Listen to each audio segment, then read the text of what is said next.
Back in the late aughts and the beginnings of the 2010s, the peaks of immersive gaming experiences were things like this, the Kinect, and of course the biggest one, the Wii.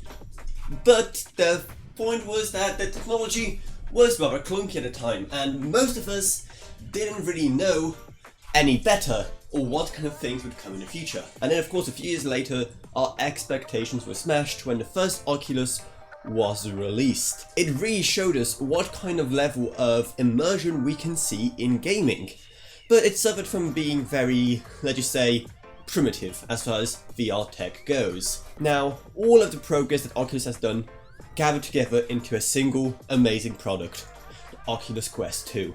And I'm saying this with no exaggeration, but I think that thanks to the Oculus Quest 2 alone, VR may finally go mainstream. Yes, that's how good of a budget VR headset it is. But such a statement definitely requires quite a bit of clarification, so let me clarify. With a starting price of just $299, the Facebook Oculus Quest 2 is a VR kit unlike any other at that price point. Like, even just one look at the spec sheet will tell you exactly what kind of amazing VR headset we're dealing with here at such a low price. With a resolution of 1832 by 1920 per eye and up to a 90Hz refresh rate, it is an amazing value. And sure, it may not be as good in that department as the Valve Index, which has a resolution of 1440 by 1600 per eye and a refresh rate of up to 144Hz, but quite frankly, the Quest 2 isn't that far off.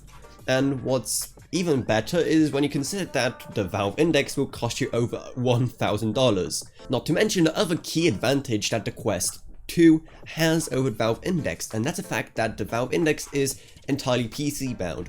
While with the Oculus Quest 2, you get some pretty good hardware built right into the headset, meaning that you can play on the go. This winning formula of being both a standalone and a PC compatible VR headset that Oculus really struck gold with the Quest 1 carries on here, and they made sure that both experiences, both portable and tethered up to a PC, they made sure that both experiences are massively improved, at least in most areas. Plus, not to mention that another thing it does rather well compared to some of the most expensive VR headsets on the market is the setup process, because you don't need to set up any lighthouses throughout your room with the Quest 2.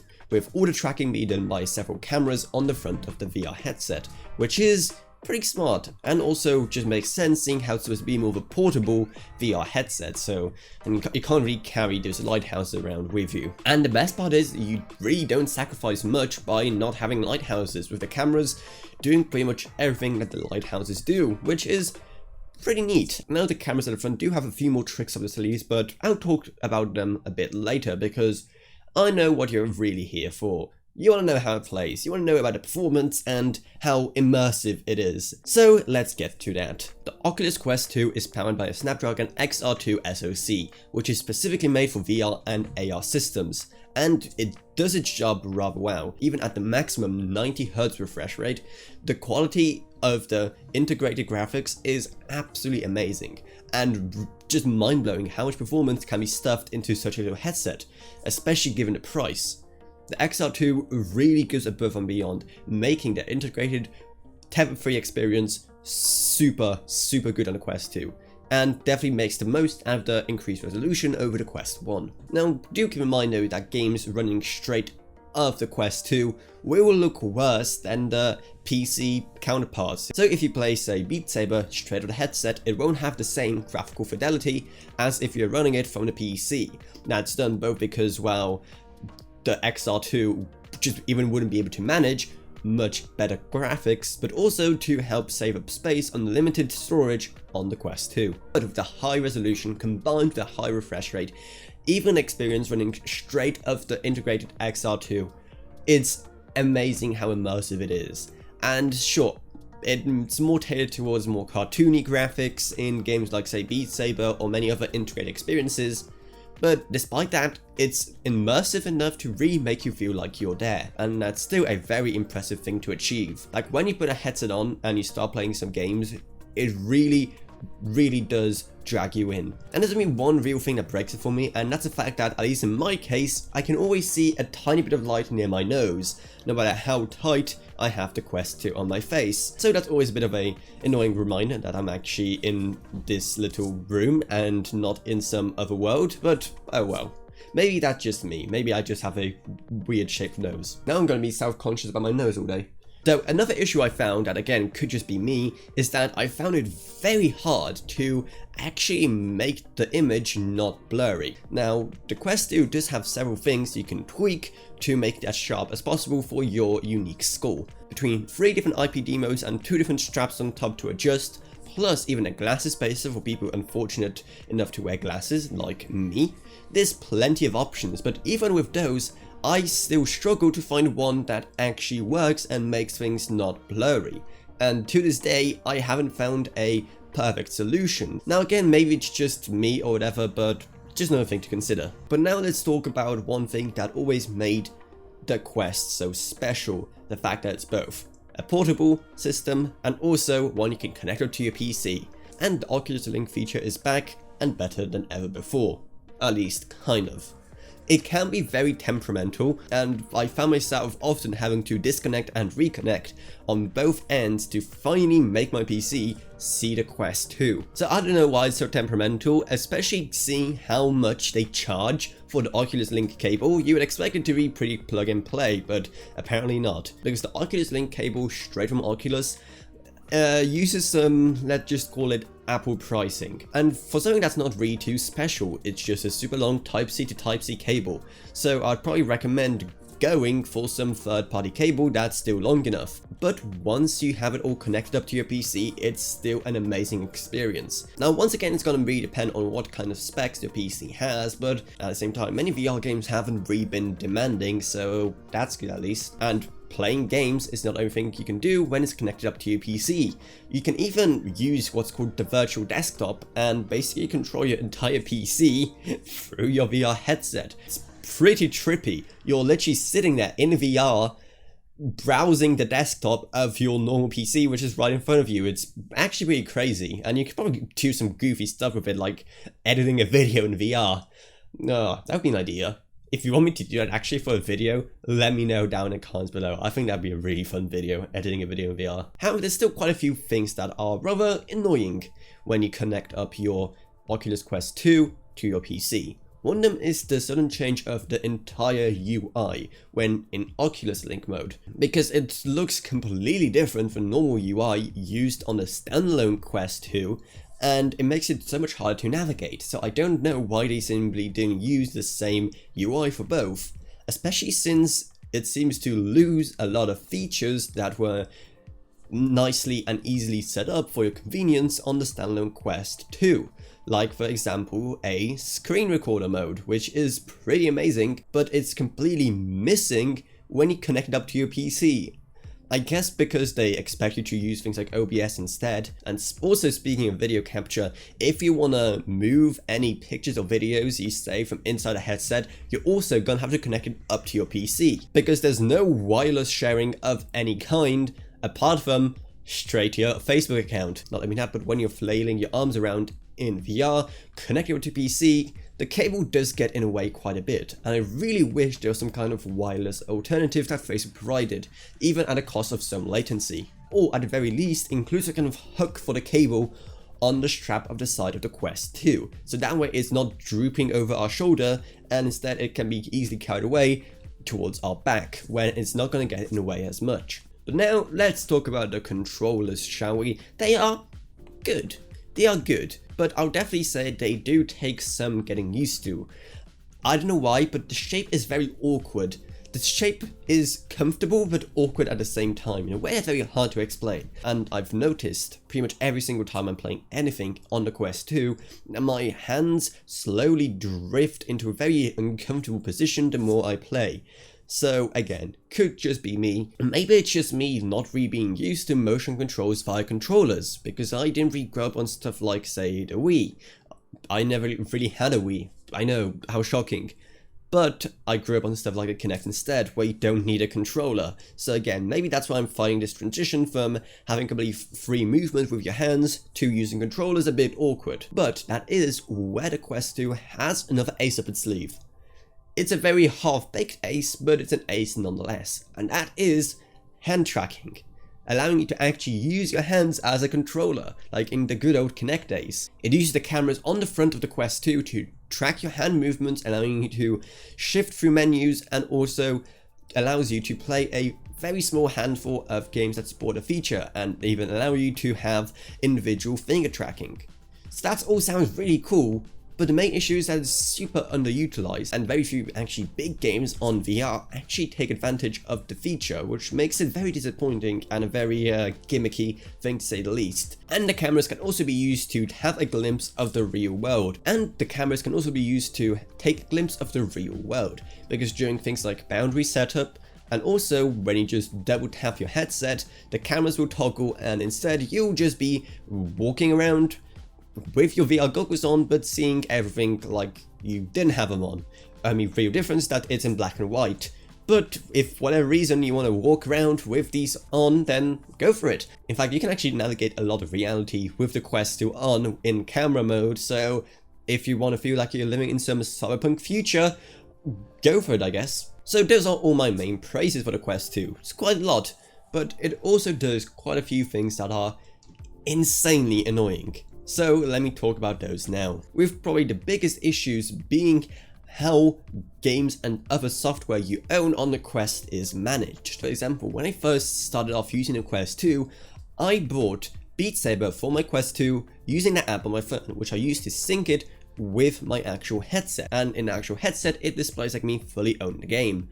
Completely fine. But then when I used the exact same account to go into the Oculus Quest 2 app on my PC and download Beat Saber there, it acted like I've never even touched the game before. And if I wanted to play via PC as well, I would have to rebuy it again. And apparently, and that's just one example of the huge issue that currently arises with the weird lack of synchronization between the different apps that manage your Quest 2. So yes, if you bought something via the Quest 2, and then if you want to buy it again on the Quest 2 app on your PC, well, surprise surprise, you would have to pay twice. So it's so dumb, and it's so anti-consumer, it's But the worst part is that some games work fine. Because with some games, if you buy them on one platform, you get them on the other, and some games don't, and in some games you're just better off buying them from some like third-party service like Steam and then playing them over Steam VR. So the rules are so poorly defined, and they vary so much between software that buying any software for your Quest 2 is pretty much a gamble, and you have to do quite a bit of research to figure out if what you're buying will be a ripoff or not. And it's in Facebook's best interest to fix this complete lack of synchronization between apps that control your Quest 2, because it has been driving people away from making any software purchases for the Quest because they're scared of simply having to buy it again further down the line. Another complaint I have is when it comes to the connectivity of the headset. Now, for the most part, it's a VR headset, it doesn't require much, and it has a nice Type-C port for charging, which is very nice, and also a audio jack for headphones. But for whatever reason, even though there's a perfectly good Type-C port there, which you could use for charging, it doesn't support any Type-C headphones, or pretty much anything else put into that port apart from, well, charging. Now, I know that not a lot of people have Type-C headphones, but they're also becoming more and more prevalent, so it just makes no sense why that's sort of thing. Especially, now I know that not a lot of people have Type-C headphones, but they're also becoming more and more prevalent, so it just makes no sense why that sort of thing. Especially when you can use Bluetooth on the Quest 2, and you can use some earbuds, but you can't use Type-C headphones. Great logic there. Now, thankfully, the built-in speakers are pretty good though. Maybe they're not the best speakers in the world quality-wise, but what they do really well is make you feel like you have headphones, if that makes sense. Because you know how when you have headphones, the audio feels like it's just coming from the inside of your head? While with speakers, there's that kind of bit of distance, and you can feel those speakers right in front of you blasting the sound towards you. While Thankfully, even though these are technically speakers and you have no headphones on you, it still feels like you're wearing headphones. It still feels like the sound is just inside your head. So it definitely helps with the immersion and makes external headphones really not necessary, which again is a really good plus. And also, speaking of connectivity, I'm kind of disappointed there is no charging ports on the controllers. But now let's talk about the elephant in the room. The required Facebook account sign-in. Unlike with the Quest 1, when you could optionally sign in with your Facebook account, with Quest 2 it's mandatory if you want the thing to actually work.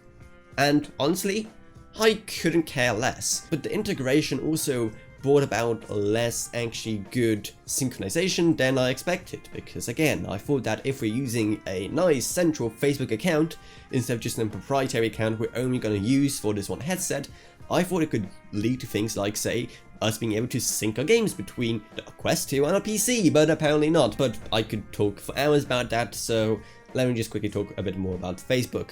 Like I said in my previous videos, I honestly could not care less about it, because at the end of the day, it doesn't really affect anything too much for Facebook to know that I play a lot of Beat Saber on my VR headset. And so far, the product hasn't been around for a long time to know, with all those people saying that you shouldn't buy it because if you say anything controversial on your Facebook account, they're gonna brick your Quest 2. It's too early in the product's lifespan to see if any of that holds true, or if it's just people fear-mongering as usual. If in the future, Facebook are gonna start bricking people's Oculus Quest 2s because they said on Facebook that they support Trump or whatever, then yes, I'll happily join in outrage, because that is pretty outrageous just to block people from using a headset they paid money for because of the political opinions. That is all speculation. We don't know exactly what this integration with Facebook will mean as of now. We'll have to wait and see until more people have bought this headset to see what Facebook does. And let's be honest, the Quest 2 wouldn't be as good as it was without Facebook and the giant stacks of money. Yes, Oculus had some great technology behind it before, but come on, we're talking about Facebook here, one of the biggest companies of the world, and with that kind of budget, who knows what kind of things they could get up to next. And it's also very clear that Mark Zuckerberg is very passionate about VR and AR technology, so hopefully that just means more money being poured into VR and AR, making experiences like these even better. So then, final conclusions. The Oculus Quest 2 over here is a VR headset that's so good that it actually restores my faith in VR actually getting somewhere within my lifetime. Because at the end of the day, VR is like this symbiotic system. It requires good games that people actually care about, but not only haven't there been a lot of those around, because most AAA developers don't really care about VR because not many people have it, but at the same time, no matter how many good Half-Life Alyx or Beat Saber like hits we get, if people don't actually buy VR headsets. And the way we make more people buy VR headsets is to make it more accessible. And that is where the Quest 2 comes in. And thanks to the Quest 2 alone, VR could finally go mainstream. With a starting price of just $299 for the 64GB version, or $329 for the 256GB version, it is an absolute steal. Oh, and by the way, I definitely recommend the 64GB version because, well, one, games installed on this thing are pretty small, with Beat Saber taking up around 550 megabytes on its own, and I would only recommend the 256GB if you never connect it up to your PC and you only use it standalone. This thing sets a new standard for budget VR headsets, and it could not be a better time for it to do so. Again, those are all amazing features at a super low price. Does that mean everyone should get it? Well, no, because it's still supposed to be, well, a budget VR headset. If you're watching this video from a mansion, then naturally you should still probably go for a Valve Index. But seeing how many things it does almost as well, or even better than the Valve Index, at such a low price is truly impressive. And for people like you and me who don't live in mansions, I don't think I could recommend it enough. It truly is something special. But now, give me a second, I'm off on a date. But before I go, I should probably tell you about my Patreon, because even $1 a month goes a long way in helping out this channel and allows me to make way better videos, also videos on way more interesting topics. I'd also love to have my Patreons Gavin Burns, LKB, Naomi Sushi, Ryan, Tiffany Jacobs and Wolfie. Thank you all so much. Down there you're also going to find our Amazon and socials links if you want to buy this thing, and also our Discord if you want to talk to me or us about this or whatever else really. And that's about it, so I hope you enjoyed this video. If you didn't, subscribe, like, whatever, and I'll see you all in what I look next. Goodbye everyone. Goodbye.